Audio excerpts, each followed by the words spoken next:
The Phoenix Suns agreed on a blockbuster trade, sending Kevin Durant to Houston for Jalen Green, Dillon Brooks, the number 10 pick in this year's draft, and 5 second-round picks. The Orlando Magic have acquired Desmond Bane from the Memphis Grizzlies in a blockbuster trade. That's according to ESPN. In a shocking move, the longest tenured Indiana Pacer, Miles Turner, will now be wearing a Milwaukee Bucks jersey. Well, it's safe to say after OKC won the title last month, the NBA has seen a lot of player movement and teams trying to reconstruct their rosters to compete for the title next year. And with major injuries to guys like Jason Tatum and Tyrese Halliburton, the East is seemingly wide open, which brings us to the first trade. I have the New York Knicks acquiring LeBron James and Bronny, and the Lakers getting OG Anunoby, Mitchell Robinson, and Tyler Kolek to make the salaries match. Now I know what you're thinking. This is an insane trade that will likely never happen, and I completely understand why you think like that.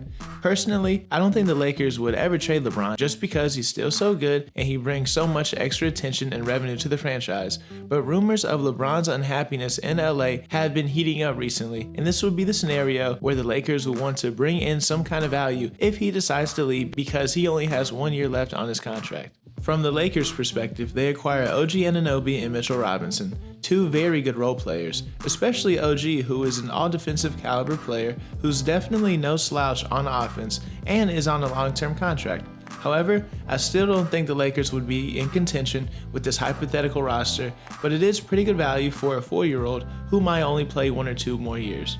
And for the Knicks, this is the move where they go all in. They legitimately would have no excuse to at least not make it out of the East. They would have 3 all-NBA caliber players to go along with probably the best 4th option in basketball in Mikal Bridges, and after some offseason pickups, they have a pretty decent supporting cast to guys like Josh Hart, Gershon Yabusele, Deuce McBride, and Jordan Clarkson. Even though LeBron is old, if he wants out, I couldn't think of a better place for him to go to than the Knicks. And speaking of Eastern Conference teams making deep playoff runs, the Indiana Pacers, as many of you know, made the finals last season but will likely take a step back due to Halliburton's injury and the loss of Miles Turner, which leads us to our next trade. I have the Indiana Pacers acquiring Nick Claxton and a 2029 first-round pick via the Knicks, and the Nets getting Obi Toppin and Jarris Walker. The Pacers look to fill the void at the 5 spot with the addition of Claxton here, who can be a really good lob threat and interior defender. If you look at their current center rotation, it's not the greatest, with Isaiah Jackson and Tony Bradley highlighting the position for them. They do give up 2 key role players in this move, but with how the second apron is looking and Benedict Mather needing to be extended soon, I think this is good value for Toppin and Jarris Walker. That's why I also have them picking up a future first-round pick. For Brooklyn, Obi Toppin is a very solid role player in this league who by himself could be flipped for a first-round pick, and on the court, he can help the plethora of point guards that the Nets drafted this year as a cutter and play finisher in driving lanes. And Jarris Walker would finally be in a situation where he's able to play consistent enough minutes to show off his skills. He looked good in moments for Indiana in his first 2 years in the league, but due to the depth of the team, he wasn't really in the rotation enough to show off his skills.